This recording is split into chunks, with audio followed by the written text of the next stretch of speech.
L-ewwel clip tal-Moving Diaries. Qed nixtiequ li qed inbijaw aktar affarijiet. Ġdik update. Sibt xogħol Malta. So għandna ħafna sheetek.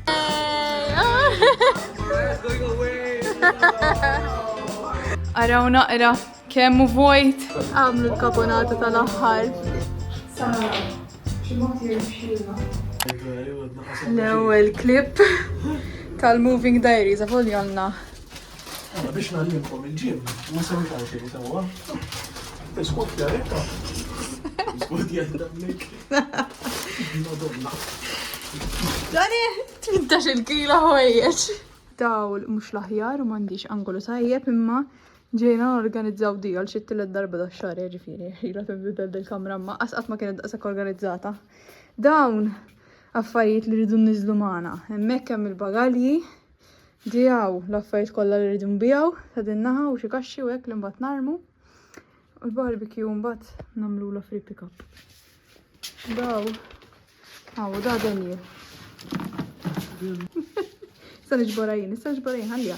Ħaniftaħ il-bib. Biħejna r-rota.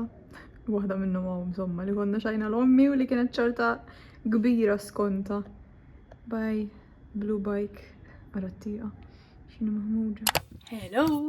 Jekk għadkom kif taraw il-vlog li ħriġt qabel dan, literalment qed nibda il-vlog minn fejn spiċċajt. U, skużawni tat-taqlib, imma bdejt nisbarazzaw hekk u mbagħad qed iżomm fil-vlog li ħorad kif ngħid li ħanġibkom miegħi fuq packing u da affarijiet. So, hello, welcome back għal vlog ieħor. Dan il-vlog ħajkun moving vlog literalment. Baqalna dal-weekend kemm baqalna? Illum l-4 ta' Lulju, l-4 ta' Lulju, u baqalna 23 days biex nitilqu mill-post. So, ħanidilkom daqsxejn il-pjan. Aħna l-flight hija 28 July u ċurfet ħantuhomlhom dakinhar fil-għodu għax il-flight hija fil-għaxija. Pero ibbukjajna hotel bej 27 u 28 biex nitilqu minn hawnhekk ħalli hawnhekk inħallu kull imkien pinna. Ibbukjajna appuntament biex jiġu jiġbru s-saqqu on the 27 fil-għodu biex jarmuh għax bdejna ngħidu naħseb tagħmel iktar sens li nagħmlu hekk, però plans might change imma s'issa dak kull pjan għax hekk xi ħadd joffri li jixtrih. Intulhom. Di l-aħħar ġimgħa ilna ġimgħa sħiħa napplowdjaw affarijiet fuq Marktplatz li bażikament qisu Malta Park jismu dak u Marketplace misma ta' Facebook u hekk fejn jixtru l-affarijiet id-Dutch. I mean, it's not going badly, imma qed nixtiequ li qed inbijaw aktar affarijiet, imma s'issa beħejna naqra affarijiet. So il-mejda dining table ħajixtruha ħajġu jiġbruha on the 27th. Il-television ukoll ħajixtri ħabib tagħna ħajġi jiġbru next weekend. Irnexxu li nbieħ xi affarijiet żgħar. Qed inbieħu xi affarijiet fuq Vinted, biħejna l-mera, ma nafx hekk semmejtix ġa. Il-washing machine ħajġu jiġbruha llum, għadni kif ngħid fil-vlog ieħor bħalissa d-dejja load, suppost ħadd tispiċċa ilha 1 minute dal-aħħar 5 minutes. Għax qed nagħmel load l-ożor. U għandi load ħafna ġimwer u hekk oħra ħanqbad nitfaħħom mixed m'hemmx tagħmel.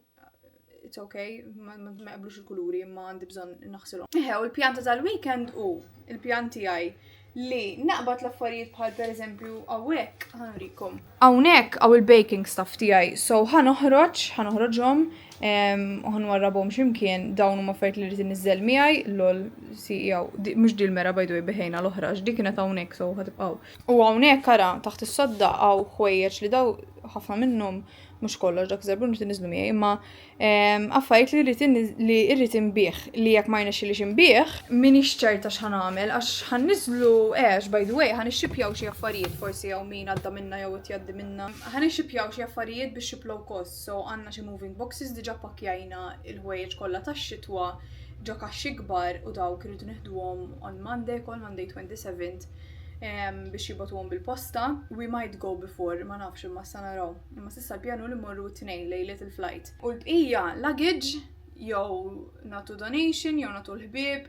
Ħanurikom ukoll għandna l-batu, ħanurikom naqra house tour tal-imbarazz. Hawnhekk ukoll imbarazz daw affarijiet li rridu mmorru narmu literalment. Dan ukoll għax għamilna barbecue u għadna qasar mejnihom. Daw li rridu mmorru narmu. Di rrid nitfaħħa għadni u rrid nitfa' il-komplement tal-Christmas decorations. Daw xi kaxxi li tal-lajna, di luggage miskina ta' f'kemm rad, di ġiet miegħi Erasmus hawnhekk U ovvjament di mhux ħansifru bija, żammejta għax Madonna ra kif film kisra. Żammejta biss biex nkunu nistgħu nimmuvjaw bija għax tesa 32 kilos. Di wkoll kaxxa li kont ħanuża biex nitfgħu l-affarijiet li speċi jridu nippakjaw eventually biex jisnu warrabhom imma mbagħad naraw. U this is how it is looking hawnhekk il-mera madof kemm jidher vojt għax biħejna siġijiet bil-ħaq ukoll ara sew spiċċajli fuq id-dining chairs. It-tapit erfajtu biex inbijaw ukoll tfajtu dawn huma affarijiet li kellna fis-side tables u peress li tfajnihom edna ħanaqbdu nneħħuhom u tfajnihom ġo kaxxa. Illum irid inżarma it-TV unit l-affarijiet tipo dal-pakkettu jekk ħanħallihom hemm għax kemm niġbidha. Imma affarijiet bħal vinyls, il-board games jekk nixtieq nwarrabhom għax dawk ħanneħħihom plus għandi xi affarijiet fil-kxaxen ukoll bum. Taħt is-sufan ħalli jekk iġġiħat insibu lest aw daw il-quilts bħalissa mhux nużawhom għax isħana wis u ma nafx ħagħmel bihom jew nofrihom il xi ħbieb se naraw. Is-sufan tfajnieh l-imħadet ukoll il-pjanti ħajħodhom ħabib tagħna li ħajjiġi jiġbor it-television, affarijiet bħal platti u hekk dawk at some point ħanofrihom il xi ħbieb biex jiġu jiġbruhom fil-każ.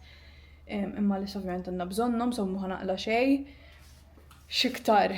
Id-desks tfajnihom ukoll, bażikament l-amara l-kbira kollha tfajna. Kull ma jonqosni nitfa' l-affarijiet iż-żgħar, eżempju l-frames il-kbar li jgħidilkom il-verità dak il-frame temm qed inħalliha l'issa għax nixtieq niffilmja video. Ngħid ħanitfgħu tipo announcing il-move għad naqas iffilmjajtu naħseb ħanagħmlu għada u naqbdu nitfgħu għada. U għandi bżonn backdrop. So ħanħalliha l'issa.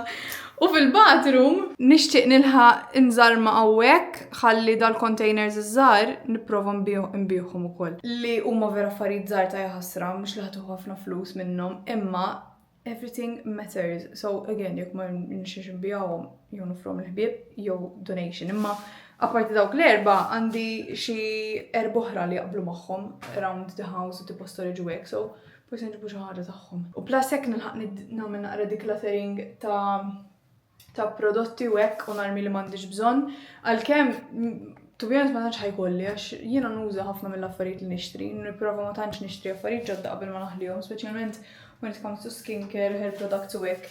Għalkemm ukoll fil-vlog li għadda qed li sposta jem decluttering, imma spiċċajt ċajt xi affarijiet bis-sejl u hekk għax kelli bżonn nittoppja xi affarijiet, so eżempju dan ġieli semmejtu dan holy grail tiegħi sewwa u asħaqnom fuq il-flus non fuq xi 50 euro kull darba mur nagħmel xi blow dry mant hairdresser u qatt ma jżommli dejjem jiġi friżi u meta nagħmlu jiena u nuża dan jibqa' sew. Bħala leave-ins xajt dal-leave-in dal meta mhux ħankun nagħmel blow dry jiena imma ħallih naturali li suppost it's okay. Mbagħad xajt il-mousse ukoll ma nafx kif tgħidha dil-brand sewwa kienu bis-sejl u vera ħadtom bargain dal-affarijiet li qed nurikom. Imbagħad xajt dani suġġell li użajtu l-ewwel darba l-bieraħ u to be fair vera għadu sew in-nokli imma just I don't like the look of them fuq naħseb.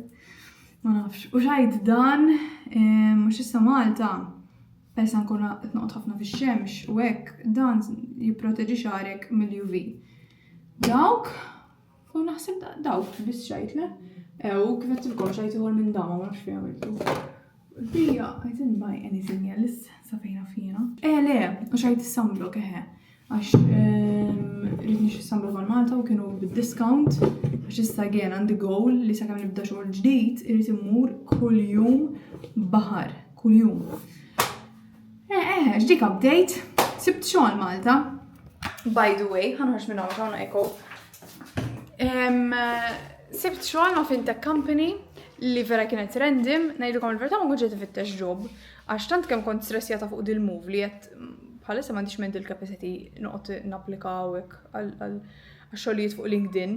Imma bat li founder insomma ta' kumpanija ta' startup għalli insomma li qed ifittxu developer, back-end developer u qed you know what, this sounds like a good opportunity u I like fintech bħala industrija toġobni ħafna.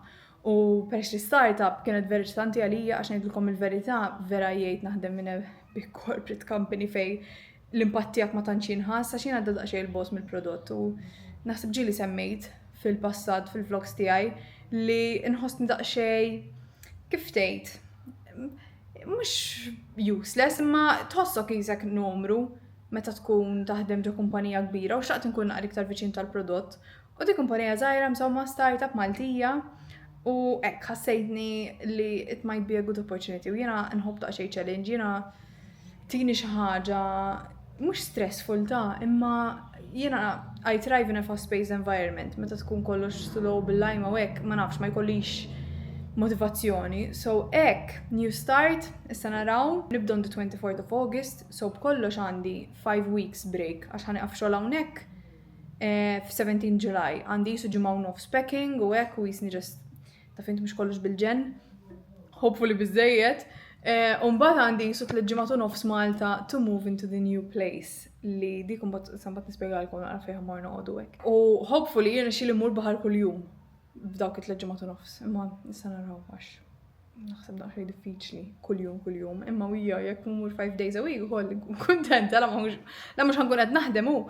Naħseb reddint ħafna ma murejtkom xejn fil-verità, ma ġust biex nurikom naqra it-taqlib li hawn li again please ikkumpatuni ħatar ħafna taqlib jiena vera mhix hekk normali sewwa u ikkumpatuni wkoll għax tafu li jiena m'iniex hekk, forsi tafu li jiena nħobb ħafna l-organizzazzjoni u hekk bħalissa ħaddini rasi biex nipprova nifoka fuq kollox fuq ix-xogħol, fuq it-training, fuq it-tisjir, fuq dil-move ħaniġġennen.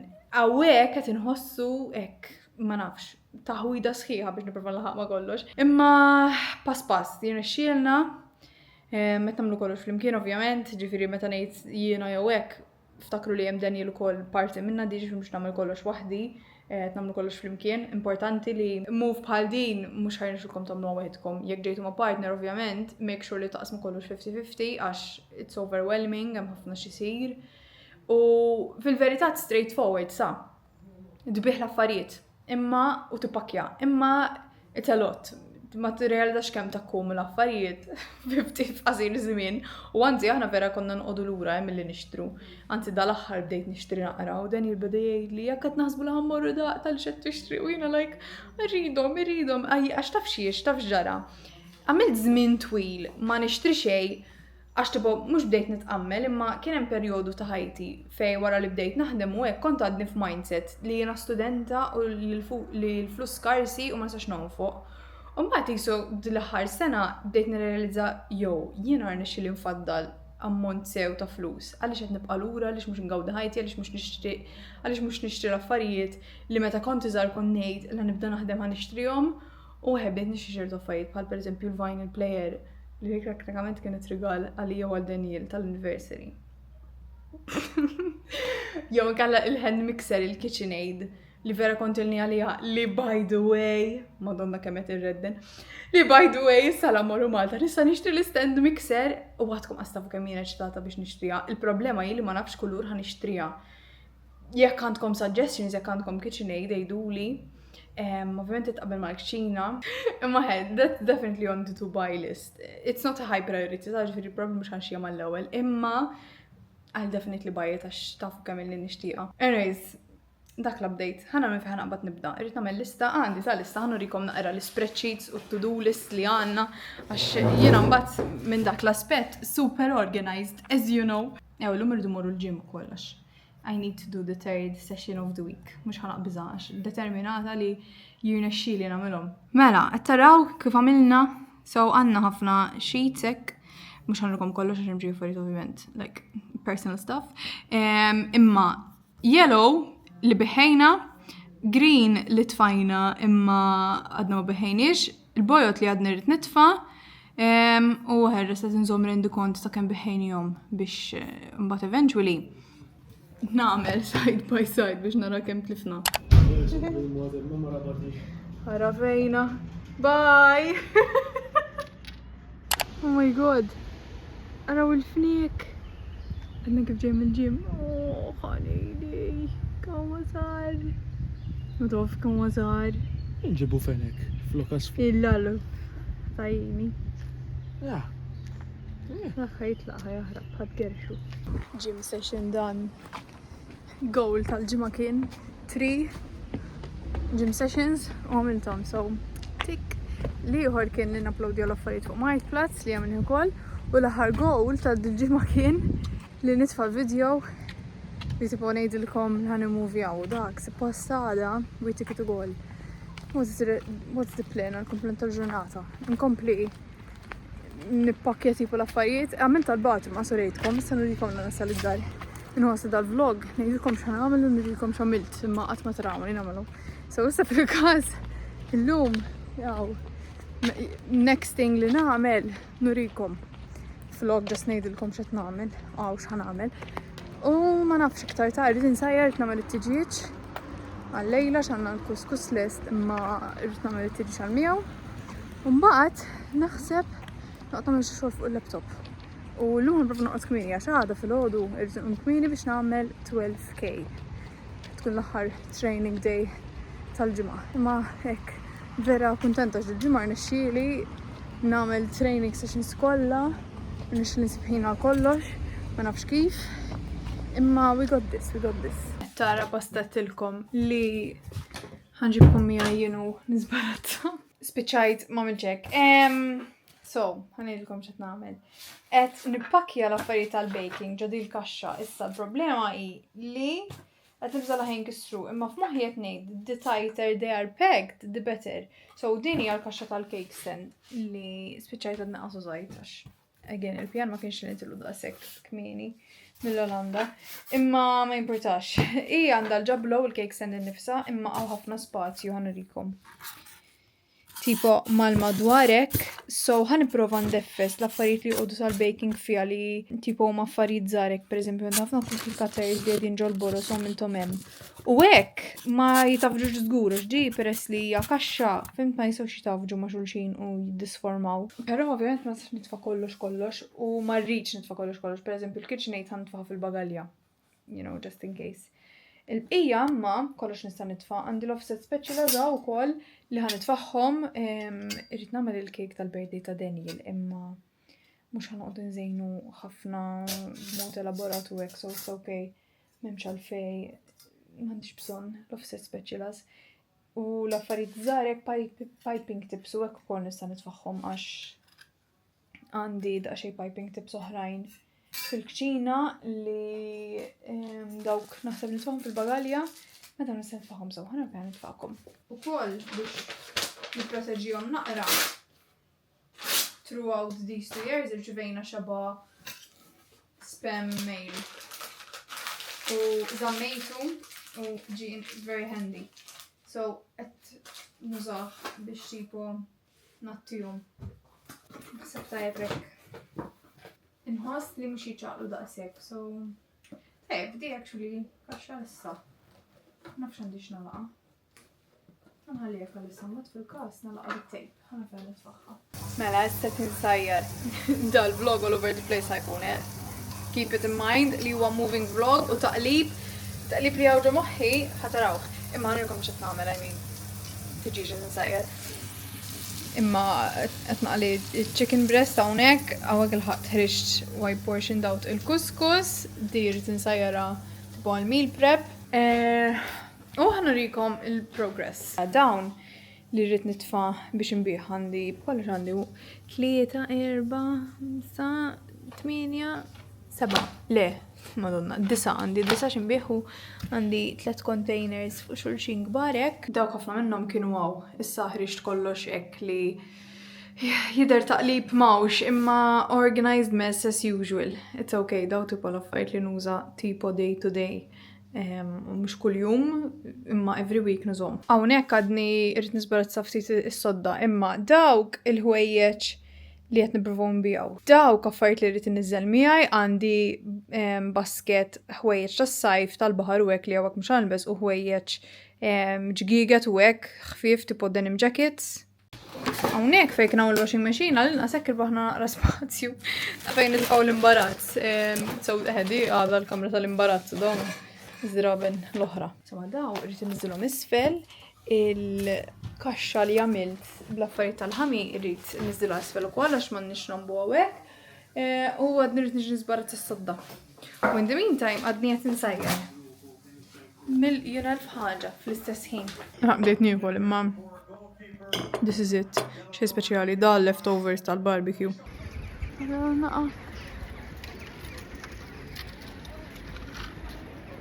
Kem? Prefect. Update ma dil-ponta kemm kera. Biddilt malajra di ma ħsilx ma dal-ħasil xorta. Ħammurru nieħdu ġelat.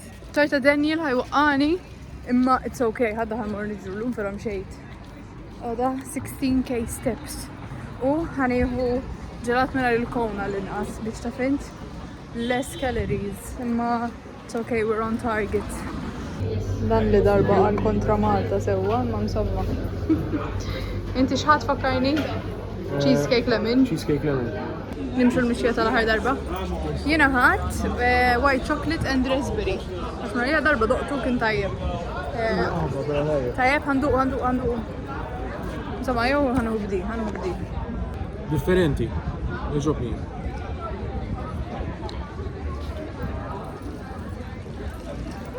Tajjeb. Duq tiegħi. Għatma ġejna u l-tajjeb. Komu tajjeb tiegħi. Duq ħa.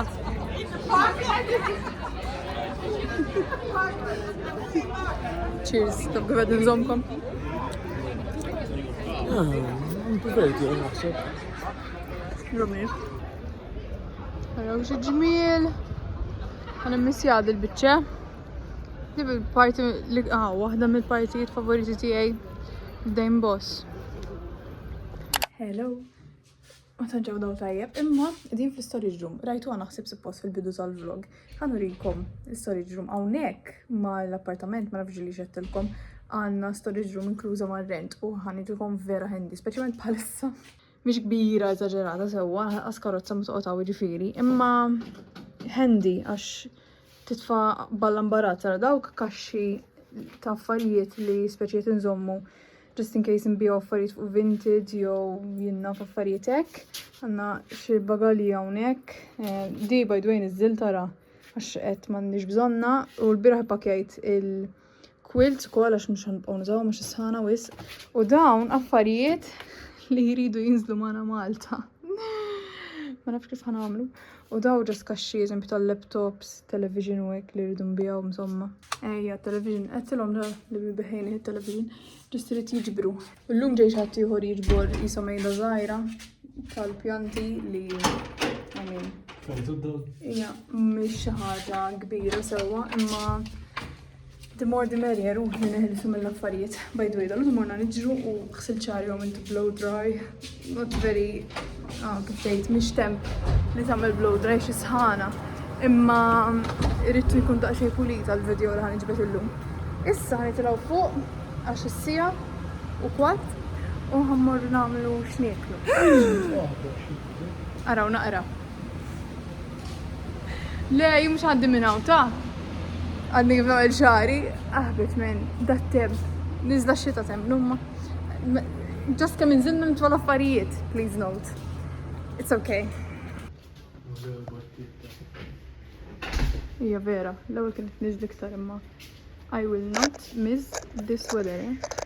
L-għallu veri kraħ xari. Oops. Għax għadni kif naħslu, għax mort niġri. Uħriġna, Daniel ukoll, for a change double mobile. Għax l-lum għanna l-ewwel farewell. L-lum Friday, by the way, għad ġimgħa sħiħaw. Nasab ġimgħa sħiħaw qas vlog xejn. Għax ovvjament, as you know, balla ġen. As you can imagine, I mean. U ħammorru namlu ħammorru nieklu. Ma xi ħbib tiegħi li għamilt mix-xogħol ma da sentejn u nofs. U ħammorru nieklu pizza for a change għax ma stajniex naħsbu. Hello. Ma stajniex naħsbu post tajjeb. Għawek Dejn Boss li u tajjeb għal-gruppi insomma. Għax issa ħammorru ħanżirat għadni kif nispoilja l-sorpriża propja. Għax jekk ilkom seguni tafu li hawnhekk all you can eat Asian u ħafna mmorru. U bil-forsi rridu mmorru tal-aħħar u ħanieħu l-Daniel tal-bedi qabel ma ntilqu. So issa nurikom isħabi u ċiktar. Nurikom x'niklu.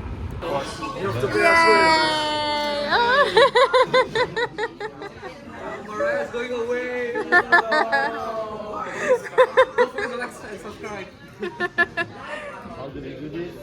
Kider tajba ma u ġis-soltu msomma, Daniel. Damn near quality. Cheers, yes. My phone camera is always is always dirty.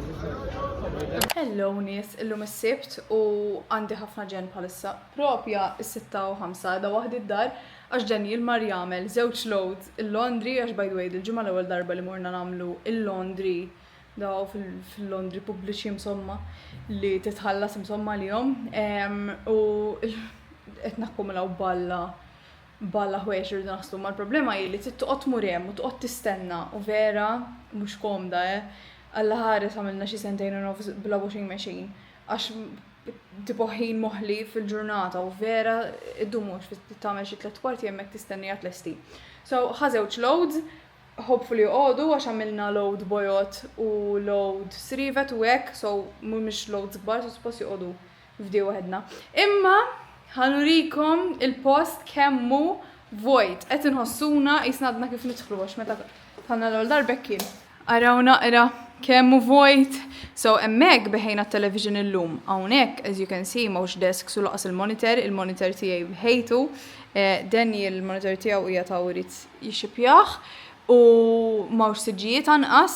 Ma nafx kont ġittilkom li beħejna siġġijiet.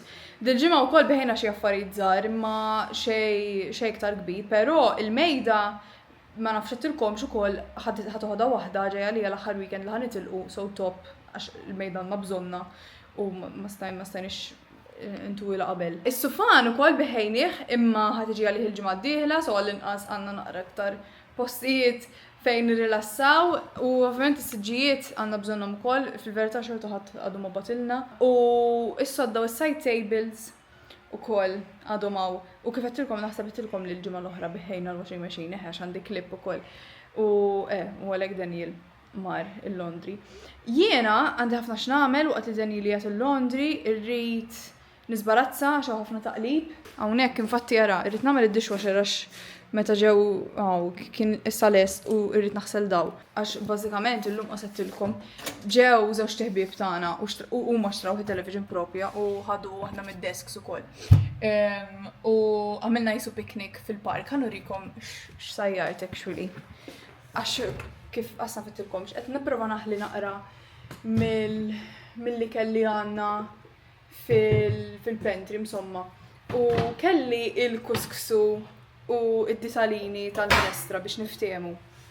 U ma konx nafx ħabbat nagħmel bihom. Allura qed ħanagħmel pasta selit kiesa hekk speċjalment ħabba sħana u hekk ma rridx nixel il-forn. Ħanurikom kif ġew. Dal-ewwel wieħed baqa' ta' aktar imma ħanurikom daw. Ma nafx hekk hux qed jidher. Għandu arabali, brunġiela, karotti, piżelli, bżar aħmar, Italian sausage, tursin, ħafna żejt, bżar u melħ, naqra lumi u laġin. Dak l-wieħed. Vera tajjeb u dan jidkom il-verità ġejt ispirata minnu minn fuq story ta' waħda li wkoll li Maltija toqgħod f'Brussell, ma nafx tarax il-vlogs imma fil-każ Rachel inti. Għax minnux tfajt story ek simili. U li ieħor għamiltu vegetarian. Għamiltu ma nafx xider. Għandu ċiċri, il-ħjar, basal, feta, cranberries, bżar aħmar, tursinu minta, li nilkom il-fta ma tanċu ħobba l-minta jien imma fil-rixetta online kienet. Jħassra l-container. Inkisrit li, dal-containers tal-meal prep madonna wara sentej u nofs qed jinkisru. Xtaqthom kienu iktar durable. Issa niklu naqra minnu lejla u ħanħalli ftit għal nhar it-tnejn biex ma jkollix għalfejn sajr ħafna għax-xogħol. U għada rrid nerġa' insajjar iktar tipo meal prep u hekk bl-affarijiet li baqa'. Baqalna ġimagħtejn. Għadof baqalna ġimagħtejn. Qatt nista' nemmen li ġimagħtej oħra mhux ħankunu qed noqogħdu f'dan il-post. Hello, bonġu, inni naqra ma nkellimkom għax kota ikun busy ovvjament il-ġimgħa l-aħħar ġimgħa xogħol u propja għada l-aħħar ġurnata tax-xogħol. Fid-dawn mhux tajjeb, qed vlogja fuq il-mobile. Għada l-aħħar ġurnata tax-xogħol ma teknikament illum għax għada kemm ħanatihom il-laptop u l-badge u hekk, so illum qisu l-aħħar ġurnata hekk fejn nista' ngawdi man-nies u ħajamlu li tipo xi ħaġa fil-pantry. Mux pantry għidula, tipo l-kċinet iż-żar tal-flor tagħna. Il-bist taraw da dublet fil-ġikiet ilkom l-aħħar darba u peress li aħmar u abjad Isħan il-bess naqra ta' Malta. U il-Monday u f'qasqasu rejtkom minn u laqas Sunday, imma meta nkun qed niffilmja għall-Instagram u TikTok u hekk. Nispiċċa ma nifilmjax għal-vlogs, imma għamilt il-postini u l-passi u hekk insomma tipo tal-aħħar. Meta joħroġ dal-vlog ħankun ġat fajtu ir-reel tek, so fil-każ jekk tibżaraw marru hemmhekk. Imma s-sibt ħanerġa' nagħmilhom għax ħaniltaqa' ma' sħabi oħrajn fil-weekend u nhar it-tlieta u hekk u nixtieq li nżilhom xi ħaġa tal-aħħar ukoll. So ħanagħmilhom il-passini tal-coconut biex tbaqali xi glazed cherries u plus kull ma kelli nixxi l-coconut ukoll allura hekk tipo naħli iktar li għandi mill-pantry. Probably l-lum ordnaw li naħseb xi vlaż u hekk u paj, so issa nurjomkom. Yeah, true, yeah. But it's I told them you shouldn't go away. Nice, cute. Okay. Għamlu l-kaponata tal-aħħar. Vera tinxtam tajjeb. Hello. Ħanikol il-kaponata. So, ġis ħabiba tiegħi, il-best friend tiegħi fuq ix-xogħol u just hekk in the Netherlands. U tatni sorpriża fl-ħar ġurnata x'bħalissa da bil-maternity leave. U ġabet it-tifla wkoll u vera bkejt naqra mhux ħanikdeb għax vera ġejt emotional ngħid bye in-nies u hekk. U tawni farewell vera sabiħ. Ix-chefs ukoll sajruli kaponata, so vera kuntenta. U saħni koll għandi balla ġuħ. Ħadd żewġ slices cake ukoll mhux ħanikdeb għax I was like it's my farewell so nista. So saħni koll. Cheers. Wara għandi meeting si oħra tipo exit interview. So dak huwa l-pjan tal-ġurnata u jiena ħanqat nirlassa għax nissoċjalizza żmien u nikol. Cheers! Cheers! Coffee! Test 1, 2. Mela mara għat li biex nivlogjala. Illalla ximbarazz. Bdejt veru! Yay! Kif qed taraw qed tagħmel il-pastini. Hawnhekk għandha 16 għax għoddejthom. Fejrilhom mar. Hello! U dan is-sofan żarmat. Ma nafx laħaq vlog Daniel tal-ħajċar jatikraħ imma there you go. The end of an era, sofan. Ciao ciao sofan, ġejna liħ, so ħanaqta, sa nurikom kif ġew il-pasti għax bħalli sedin fil-friċ u l-ħakna zbarazzajna wek. Ok, ġabruħ uffiċjalment għanna open plan vojta u jiena ħan sajjar daw il-pastini għax bazzikament għamiltom għax l-lum għandi farewell ma l-ħbib li konna mill cooking clubs maħħom u ħana millom tipo borza pastini iċ għadha ħan taqma ħbib oħra u narit li ta' kol ħan taqma Maltija farewell liħor kol so you know what ħana ħaxġar tal-axħar ħana jomkom għadni irsin taħlu fil-forn. So da l-ewwel tray.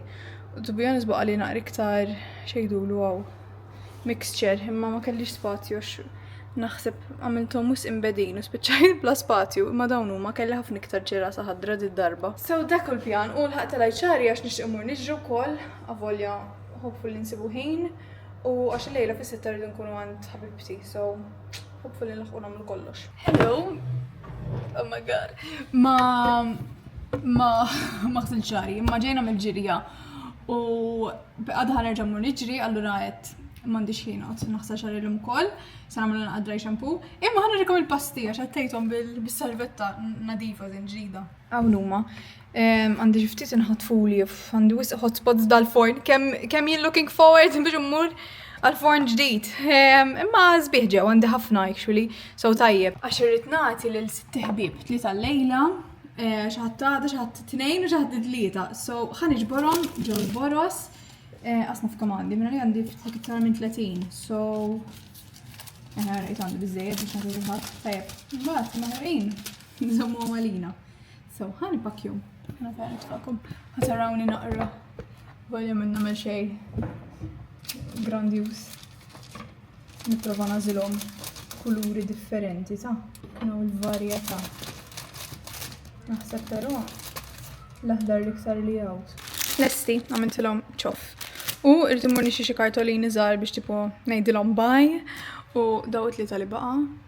As you can see, il-forn vera mhuwiex konsistenti kif isajjar. Jiena issa ħanagħmel kafe, għandi ħafna admin work x'nagħmel fuq il-laptop tipo moving stuff hekk, x'nieħu xi noti, to-dos u hekk.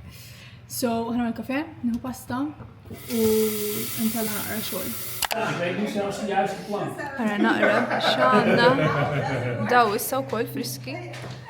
Hops. Bonġu, illum il-ħadd, il-bira ma vlogjajċ ma sħabi tal-farewell għax bażikament kont ma' nies tal-cooking club u mhux kollha jieħdu gost jidru fuq l-internet kif ġiliet fil-passat. Bas kien hemm it-tifla wkoll ta' ħabibti u ovvjament biex ħanġibha fuq online għax biex it-tifla tiegħi. Imma veru bkejt, konna fl-ħar nibki għax vera nħobbhom daw tlieta u ma vera kont gost magħhom. Vera nimmissjom, vera kienu nisa tal-bliħ u vera l-muni, affarietek, just tisir ma fuq il-ħajja, so vera painful li ħajkolli nitlaq il-pip minn hawnhekk ukoll. U plus waħda minnhom qaltilna li pregnant, so ħanitlef pregnancy hawnhekk u hekk vera I was very emotional u tawni rigal vera sabiħ, sa nurikom meta naslu d-dar. U issa bħalissa sejrin Eindhoven by the way. Għax ħamur niltaqa' ma' ħabiba tiegħi Pollakka Natalja u ħanieħdu breakfast u Daniel ukoll ħanagħmlu double date magħhom mal-boyfriend. U imbagħad naħseb mmorru saċ-ċentru għax għandi bżonn nidħol ħejma għax il-bieraħ mort ħejma ta' Den Boss u ma kellhomx li nixtieq nixtri għal familti għax talbuni nixtrilhom xi ħaġa minn hemm. U imbagħad il-lejla qed imur niġri u during the day nixtieq nipprova nippakkja, so issa naraw x'inlaħqu nagħmlu. It's nice. So, Natalia, say goodbye to the camera. The food looks amazing. This is sort of a French toast-ish. I can smell the cinnamon. Can you smell it? This is oh, so sick. And then we got Italian bread. Very nice. Għadkom intom xlesti biex taraw il-ġen ta' dar tagħna. Oh my god. By the way, taraw di ma nafx kemm qed taraw sew. Għandi ġizraġija ta' tulips tawili il-biraħ, ma nafx qedtilkom naħseb meta konna fit-train. So issa għandi din u lem ma nafx jidher, lem tal-best friends ta' Malta u tulip tal-best friends tal-Olanda. Ħanurikom naqra x'għamilna. So, din hija l-istat tal-open plan. Għandna hawnhekk imbarazz li rridu nagħtu / nibagħtu li fdaw actually daw. Rrid noħroġhom għax daw rrid nippakkjhom. Għandi daw wara. Niżilt l-M&M's tal-cookie dough. Għax ma nafx mhux Malta, ma rajthom ma jħanħu l-oħti da nista' nurieha l-oħti ġa taf. Xejtilha shorts tal-Levi's tal-birthday u daw li rrid inniżel il-titi u ommi. So rrid nħallihom accessible. Għamilna naqra piles. Daw l-imbarat li qed naħseb f'moħħi li jrid inniżel li huma miscellaneous li żgur nixtieq inġibhom miegħi ma rridx nitlifhom. Imbagħad hawnhekk għandna dik basket ħwejjeġ tiegħi. Dawn affarijiet li rridu nniżlu b'xi mod, ovvjament il-kaxxi nibagħtuhom l-oħrajn issa naraw. Hawnhekk għandna l-piles, daw Christmas decorations li huma sentimentali so irrid inżommhom. Din hija linja ta' affarijiet miscellaneous li b'xi mod irridu jinżlu wkoll, ma nafux kif. Day entertainment / board games / imbarazz, dawn home stuff u dawk kitchen stuff. U dawn il-bagalji miftuħin ħanibdew nitfgħu l-ħwejjeġ. Mhux xorta mhux għadu. Tajjeb idru. U ħanurikom l-istat ta' sodda bħalissa. I have enough clothes nies basically. M'għandix bżonn iktar ħwejjeġ f'ħajti. Niftaħ. U daw mhumiex kollha sewwa, eżin imma għandi daw li żgur ħanippakja u mhux ħanilbes il-ġimgħa li ġejja. Daw hekk dal-munzell, ħallejt xi affarijiet hemmhekk li forsi nilbes il-ġimgħa. Il-gwarderoba l-aħħar ma nistax niftaħha issa għax l-iktar miftuħin. Imma tawwek ukoll għandi xi ħwejjeġ li ħanilbes, oħrajn li rrid naħsel u li qegħdin munzell nxarjamkom. Għandi kaxxun l-underwear kalzetti u hekk li rrid nduru u nibda nitfa' wkoll. U għandi parti minn kaxxun basktijiet u hekk li rrid nitfa'. Imma ħanibda mill-ħwejjeġ u naraw minn hemm. U irrid nara żraben ukoll kif ħanqbad nippakkja. U hawnhekk din kantuniera hawn. Hawn kantuniera mimlija mbarazz ta' affarijiet li suppost qed inbijaw m'għadhom ma nbijawx. Issa ħaġa jien ma nafx fejn ħanitfa' fejn. So U xaħat taref kien għalli li berba bagalli jeni n-mexxilna. Għadu kmini, let's not speak, so għax jebu Sara, xi mod jirnexxielna.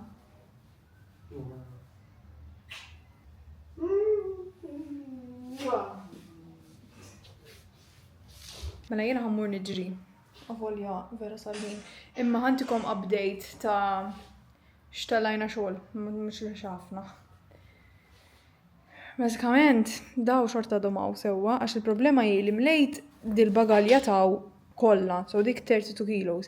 Di għadha nofsa vojta, dik nofsa vojta wkoll, di ħanħalliha għall-affarijiet li rrid naċċessa tipo l-ewwel ftiem dik għadha vojta wkoll. U l-problema hi għax baqalna aktar ħwejjeġ imma din kollha l-ħasil so issa għada jew tlieta mmur nagħmel load fil-washing machine tal-public laundry u nkompli nimla bagalji oħra ħanalaq kollox.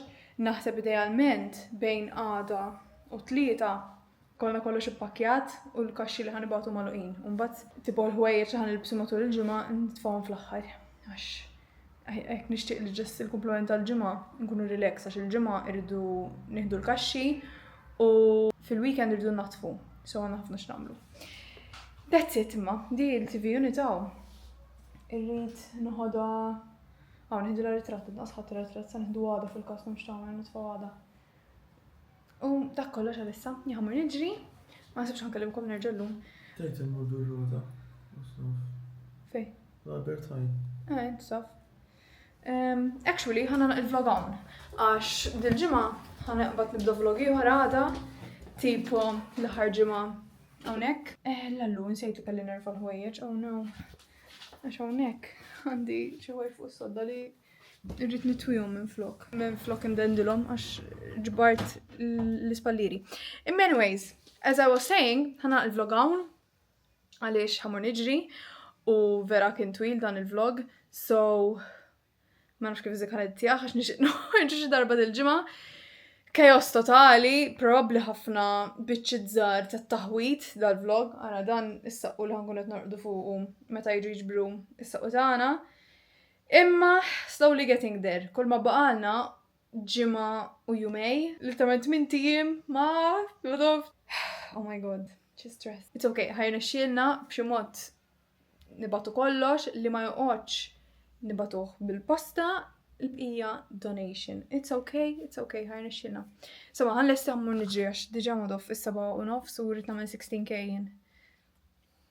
Kollox inħaq nagħmel. Ciao, grazzi ħafna tal-vlog, tinsewx tagħmlu like, tagħmlu subscribe u jiena narakom fil-video li jmiss. Ciao.